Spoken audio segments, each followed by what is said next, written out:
Muito bom dia! Hoje, quinta-feira, dia 5 de agosto do ano da graça de 2021, vamos continuar com as leituras do livro de Cândido de Figueiredo, Os Meus Serões. Como temos referido nas nossas últimas leituras, trata-se de uma autobiografia de uma obra póstuma publicada em 1928 pela Livraria Clássica Editora. Vamos então continuar com a segunda parte do livro da autobiografia e vamos hoje ler o quarto capítulo. Como tenho referido também nas últimas leituras, os capítulos, a partir do capítulo de ontem, a partir do terceiro capítulo, passam a ser capítulos mais extensos. São capítulos com cerca de 10 páginas e que durarão cerca de entre 15 a 20 minutos. Portanto, alertados para esse facto e para que tenham alguma paciência e que por isso não deixem de ouvir estas gravações, por forma a conhecermos melhor o maior vulto da freguesia, um dos maiores vultos da língua portuguesa, se não o maior vulto da língua portuguesa. Portanto, teremos que ter aqui algum gosto e alguma paciência para irmos ouvindo estas gravações. E desde já, e antecipadamente, agradeço o vosso cuidado e a vossa atenção. Então, vamos passar ao quarto capítulo da segunda parte do livro, que tem por subtítulo Livros, Revistas e Repúblicas. Passo então a narrar e a ler. Não se suponha que, durante os meus 5 anos da universidade, só estudei códigos e filosofias. Mais que as filosofias e os códigos, prendia-me a atenção a literatura. Logo no primeiro ano, dei à estampa um volumito de prosas medíocres, pirilampos, um poemeto, Anjo Mártir, e um poema dramático, Tasso. O manuscrito desse poema mandei-o ao meu amigo Dr. Xavier Cordeiro, redator do Diário da Câmara dos Deputados e diretor do meu saudoso Almanaque de Lembranças, para que ele julgasse se valeria a pena publicar aquilo. Resposta do amigo: vale a pena e serei eu o editor. Efetivamente, mandou imprimir o poema na excelente tipografia de L'Allemand, em Lisboa, na Rua do Tesouro Velho, fazendo-se uma bela edição, quase luxuosa.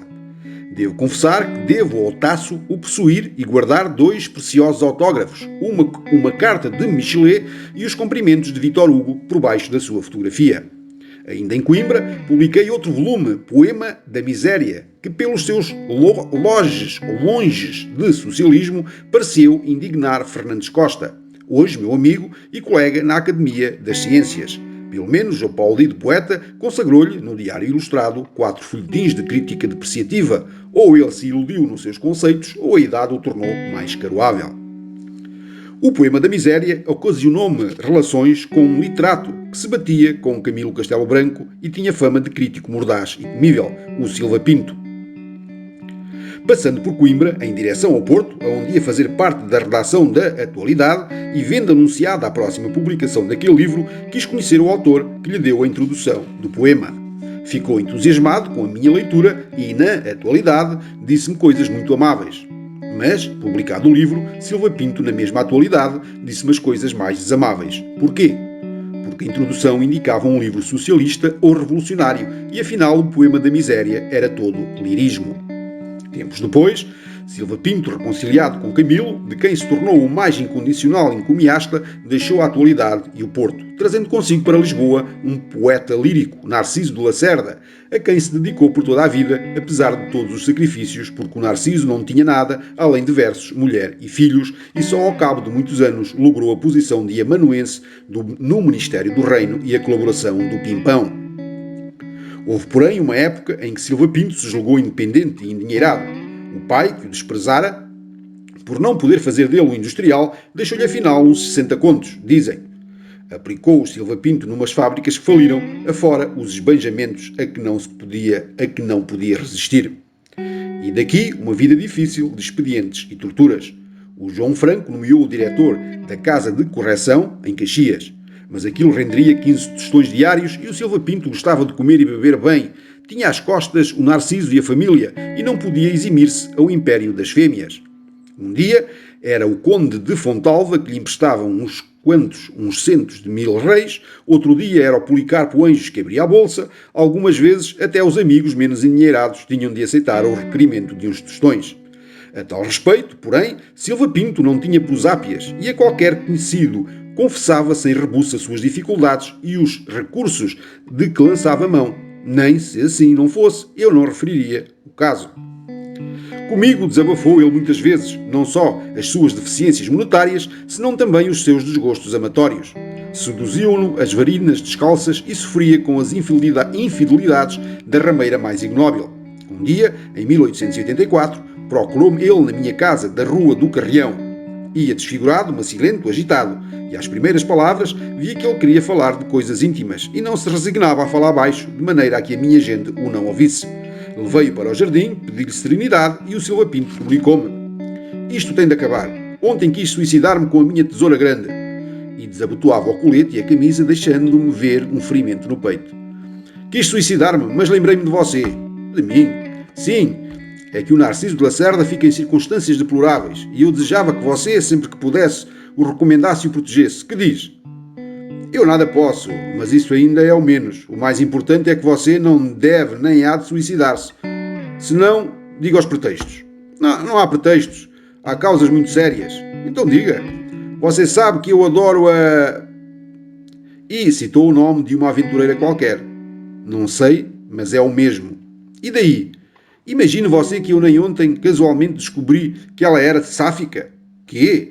"Descobri que ela estava apaixonada por uma criatura do seu sexo." "Tanto melhor, é uma fortuna." "Não diga heresias, fortuna." "Sim, é a maneira de você se livrar dela sem mais satisfações." "Não pode ser, se não enlouqueço, suicido-me." Realmente, isso é já meia loucura. E com uma filosofia e uma eloquência que São João Crisóstomo não desenharia, procurei provar que não há mulher que valha ao suicídio de um homem, sobretudo de um homem de valor. Que o suicídio, longe de representar coragem, é geralmente um ato de fraqueza e cobardia, etc. Mas não o convenci, e depois de ligeira discussão, levantou-se do banco de cortiça, onde eu o fizera sentar, e concluiu: "Isto tem de ser. Dê cá um abraço. Tem de ser. Adeus." Mas eu não o deixei sair sozinho. Acompanhei-o até casa dele, na Rua Nova da Piedade, no Campo de Ourique. E continuámos discutindo. Por fim confessou: "A sua boa vontade e as suas palavras não me são indiferentes. Não direi que me convenceu, mas faço-lhe uma concessão. Fica adiado o desfecho por 8 dias. A ver... Palavra? Palavra." Na véspera do 8º dia daquele prazo, tratei de o encontrar sem parecer que o procurava. "Como vai isso?" disse eu. "Não vai mal, e curei-me daquele acesso." "Então não lhe preguei de balde." "Não foi você que me converteu à razão, foram as outras." "As outras?" "Sim, encontrei há 3 dias. Você conhece?" "Tenho ouvido falar." "Encontrei-a. Disse-me coisas tão agradáveis que francamente talvez valesse a pena viver. E ontem, na livraria do Tavares Cardoso, conversei meia hora com a nossa colega. Colega, salvo seja." Eu faço aqui uma à parte porque encontrei a, portanto isto aparece aqui no texto, encontrei a, aparece uma inicial e reticências. Portanto, isto quer dizer que não se quer divulgar o nome da mulher em causa. Isto faz parte da honra masculina, não divulgar os nomes das suas amantes. Portanto, fica aqui esta nota. Continuando. Colega, salvo seja. Conversei com ela, trocámos impressões literárias, estéticas e plásticas. E cúbicas, como o passadiço de Manuel Mendes em Enxúndia. Não se ria. Conversámos e dessa conversa resultou restabelecer-se de todo o meu amor à vida. Passou, portanto, o acesso. Magnífico. Quando vir as outras, dê-lhe os meus parabéns. Merecem-nos de certo, ainda que não mereçam mais nada. Segundo a psicologia de Silva Pinto, creio bem que, ao deixar o mundo, não levou saudades delas, mas levou certamente saudades das outras, se não de todas. Veio isto a propósito do meu poema da miséria. Medíocres ou não, é certo que as minhas publicações, feitas até 1874, levaram o bibliógrafo Inocêncio Francisco da Silva a propor-me para sócio correspondente da Academia Real das Ciências de Lisboa. E era eu ainda estudante da universidade quando recebi de Latino Coelho, secretário perpétuo da Academia, a surpreendente e lisonjeira comunicação de ter sido eleito sócio da nossa primeira corporação literária e científica. Mas não se suponha que a minha atividade literária em Coimbra se restringiu a livros e folhetos. A imprensa periódica e, especialmente as revistas literárias, ocuparam largamente os meus cuidados. Logo em 1868 começou a publicar-se a Folha, que foi considerada a mais interessante revista académica até então publicada. Durou até 1873 e dirigiu-a João Penha, redigindo-a de camaradagem com Gonçalves Crespo, Guerra Junqueiro e eu. Eram numerosos e notáveis os colaboradores da Folha e bastará mencionar Castilho, Camilo, Gomes de Amorim, Antero de Quental, Teófilo Braga, Santos Valente, Sousa Viterbo, Alberto Pimentel, Alberto Teles, Alexandre da Conceição, Júlio César Machado, Guilherme Braga, Lopes Praça, Frederico Laranjo, Simões Dias e Manuel Duarte de Almeida, etc, etc. Os redatores compareciam diariamente no quarto escolar de João Penha, na Rua da Coiraça de Lisboa, 97, sede da redação. E ali compareciam também muitas vezes em palestra Mena, o Teixeira de Queiroz, o Bento Moreno da Comédia do Campo e o Luís Jardim, que foi o Conde de Valenças, o Bernardino Machado, futuro Presidente da República, o brasileiro Garcia Redondo, que depois foi lente da Politécnica de São Paulo e sócio da Academia Brasileira, o Marçal Pacheco, que depois foi par do Reino e um dos nossos mais vigorosos jornalistas, e muitos outros. Era um cenáculo interessante em que muitos espíritos cheios de mocidade e talento tentavam asas para mais largos e desconhecidos horizontes. Ali se discutia literatura, discutiam-se amores, discutiam-se os lentes, discutiam-se as férias, discutia-se o peixe frito da tia Camelo, discutia-se tudo menos a política. Naquele tempo, a política ainda não preocupava a juventude coimbrã, se excetuarmos os formosos ideais da democracia entusiasticamente proclamados pelo Alves da Veiga, pelo Magalhães Lima e poucos mais. Um dos assuntos que ali se apreciaram, um dia, foi uma proposta de João Penha, que às damas assinantes da Folha não se aceitasse dinheiro, mas, simplesmente, o seu retrato, e que os poetas da nossa revista cobrassem em verso cada retrato feminino recebido pela Folha. A proposta foi aprovada por aclamação e publicada na revista. A primeira-dama, que em vez da importância da assinatura enviou o seu retrato à Folha, foi a dona Narcisa Oltermann, de Veras, formosa e pertencente a uma ilustre família de Lisboa. À vista do tentador retrato, os poetas da Folha tentaram de afinar as liras, e os primeiros que celebraram o cativante retrato foram Gonçalves Crespo e eu. Os meus versos a N.H. Narcisa Oltermann saíram em o número 2 da segunda série da Folha, e os do Crespo, com a mesma dedicatória, podem ver-se em o número 5 da mesma série. Os meus eram repassados de lirismo vulgar e piegas e, depois de rendidas homenagens à ilustre dama, concluíam por "Peço a graça de um sorriso, a graça de um teu olhar". Os do Crespo eram um soneto de calorosa sensualidade, tendo como remate "És a lânguida Júlia que desmaia, és a ideia nos côncavos da praia, fosse eu o Dom João dos teus desejos".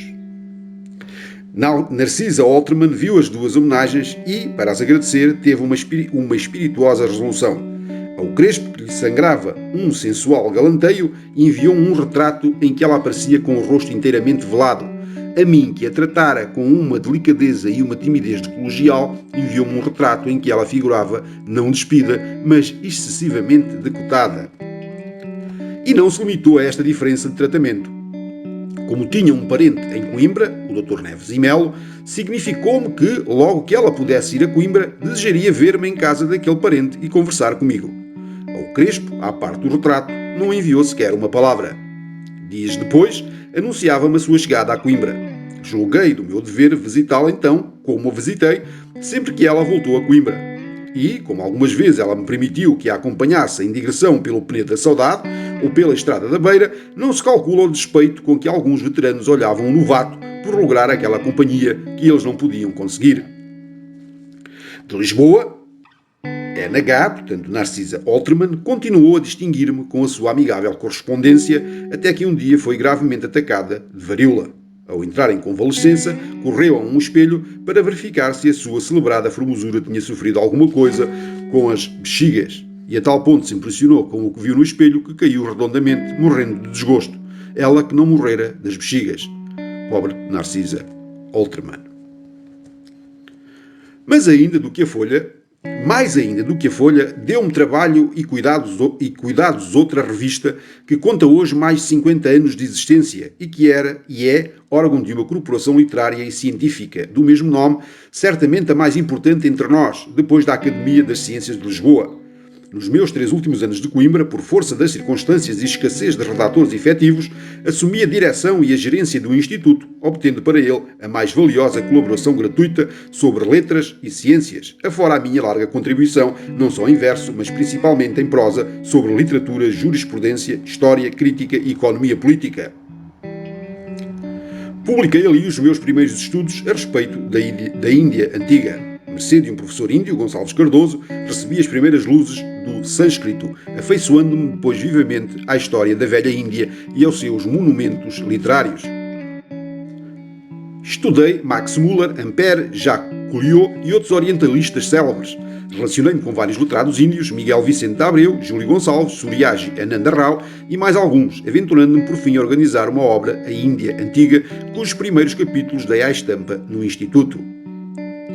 Por esse tempo, fiz também nas salas do Instituto uma conferência subordinada ao título de A Penalidade na Índia, segundo o Código de Manu, conferência que foi publicada em Opúsculo. Dos primeiros capítulos da Índia Antiga fazia parte a minha tradução em versos portugueses de vários hinos védicos e de um admirável episódio do poema épico Ramayana, episódio que se intitula A Morte de Yajinadatta, que se publicou em elegante separata de 24 páginas impressa com tinta verde. A minha tradução em verso branco do famoso episódio do monumental poema de Valmiki produziu viva impressão no espírito de Camilo, aliás, pouco dado a entusiasmos literários. Numa sua carta, que foi reproduzida no meu livro Peregrinações e que vale bem uma coroa de louros para aquele meu desambicioso trabalho, leem-se estas palavras, entre outras. Este opúsculo com que Vossa Excelência brindou os amantes da boa poesia é com efeito uma formosa copa cheia de lágrimas. Os versos são singelamente maviosos. A agonia imensa está lá em expressões de simplicidade trágica. É Vossa Excelência 2 vezes poeta nestas páginas. Identificou-se na antiga inspiração e feriu as cordas mais gementes da harpa moderna, etc. Os meus referidos estudos sobre a Índia Antiga valeram-me fora de Portugal a minha nomeação de membro do Congresso dos Orientalistas de Londres e apareceram traduzidos em francês numa revista científica de Paris, os Annales de Philosophie Chrétienne, e contribuíram certamente para a minha imprevista e honrosa nomeação de membro da Société Asiatique de Paris, sob proposta dos grandes orientalistas Ernesto Renan e Oppert. Não obstante os conselhos de Camilo, que não levantasse mão do meu intento, a minha saída de Coimbra, ao concluir a formatura e os variados trabalhos e preocupações que me acompanharam pela vida fora, nunca mais permitiram que eu continuasse a dedicar lucubrações ao meu dialeto tema, a Índia Antiga. Saindo de Coimbra, não levei comigo aquelas saudades que a cidade do Mondego sugere de ordinário à mocidade académica que por lá consagrou algumas horas feriadas a folias e diversões. Muito trabalho, pouca saúde e contrariedades graves tiravam-me o tempo e o ânimo para diversões, pouco mais me ficando que a grata recordação de vários colegas em letras, dos meus queridos condiscípulos e de meia dúzia de companheiros que comigo se juntaram em fraternais repúblicas escolares. Creio que todos sabem o que era a República de Coimbra, uma espécie de família formada por estudantes procedentes de várias províncias e reunidos pelo parentesco do ofício, um dos quais exercia alternadamente as funções de Ministro da Fazenda, recebendo e reunindo para as despesas comuns a contribuição de cada companheiro, ordenando à servente as necessárias compras para a alimentação da República e tomando-lhe contas. De entre esses meus companheiros de República, ocorrem-me com saudade alguns nomes. Lopes Praça, que depois foi lente da Universidade e autor da História da Filosofia em Portugal e que hoje aposentado saboreia tranquilamente os rendimentos das suas propriedades alentejanas. José Eduardo Simões Baião, que depois se meteu na política, foi governador civil de Santarém e auditor administrativo em Lisboa e aguenta hoje o seu romantismo em Cabaços, lá para as bandas de Alvaiázere. Mariano Prezado, que depois foi deputado redator do Diário Popular e é hoje general reformado residente em Algés. António Rodrigues Ribeiro, que também foi general e morreu há pouco, sendo chefe do Estado-Maior em Lisboa. Jesuíno Pereira do Val, que seguiu igualmente a carreira militar e que, coronel ou general, suponho que vive no Minho, se vivo é ainda. César Videira, rico proprietário em Castelo de Vide e que depois foi secretário-geral do Governo Civil de Porto Alegre. Morreu há tempos, deixando um testamento muito original que a imprensa reproduziu. António de Barros Coelho e Campos, filho do par do reino Francisco de Barros Coelho e Campos, de Farminhão, sobrinho do malogrado poeta Luís de Campos e dos generais Campos, que Lisboa conheceu bastante. Sendo novato de direito e andando a passear com os seus condiscípulos e amigos, Domingos Pinto Coelho e Francisco Pinto Coelho foi assassinado com uma pedra que lhe atirou à cabeça um caloiro despeitado com a troca que aquele grupo lhe dirigiu. Peço desculpa, despeitado com a troça que aquele grupo lhe dirigiu. Esta fatalidade produziu a maior consternação, especialmente nos pobres pais que não tinham outro filho, e em mim, a cuja direção ele estava confiado. António Francisco da Fonseca, hoje juiz de direito, aposentado e criatura tão religiosa que às vezes à mesa gesticulava tragicamente e perdia a tramontana, quando outro companheiro nosso, o Assis Teixeira, o provocava propositadamente, proferindo blasfêmias e heresias. Assis Teixeira, depois lente da Universidade e conde de Felgueiras. Enquanto estudante, foi terror dos caloiros, endiabrado e boêmio. Em vésperas de feriado, à noite, armado de uma enorme tesoura de meio metro de comprimento, traçava a capa, saía dos palácios confusos onde vivíamos e ele aí vai, bairro alto e bairro baixo, e fora, à cata de caloiros, para lhes cortar o cabelo ou o bigode, ou para os obrigar aos tradicionais graus de caloiro. Uma noite, muito tarde, talvez 1 ou 2 horas da manhã, estudava eu no meu quarto, quando por ele irrompe o Assis Teixeira, pálido, em desalinho. Atira a grande tesoura ao chão e estende-se na minha cama, exclamando tragicamente: "Estou perdido, matei um homem." "Pode lá ser", disse eu. "Tu, um assassino? Mas conta lá." E ergui-me, um tanto impressionado, para ouvir, e ele contou. Eu e mais um grupo de segundanistas andávamos ali na Rua da Trindade, à caça dos caloiros. Cercámos um e estava-lhe eu cortando o cabelo quando um quintanista, o Fialho de Évora, se meteu de permeio para proteger o caloiro. Era moça zaragata e não sei que jeito eu dei à tesoura, pois com ela feri gravemente o Fialho, que me caiu aos pés. Estou perdido. Comecei a recear que alguma coisa grave se tivesse dado. O Assis tinha um dedo ferido, a tesoura tinha manchas de sangue. Chamei o caloiro, o nosso companheiro, que já estava deitado e que era destemido e valente. "Olha então, levanta-te e vem cá depressa." Veio o caloiro e eu ordenei-lhe: "Vai ali à Trindade já. Houve lá agora desordem com estudantes e parece que alguém ficou ferido. Pelo menos o Assis entende que feriu.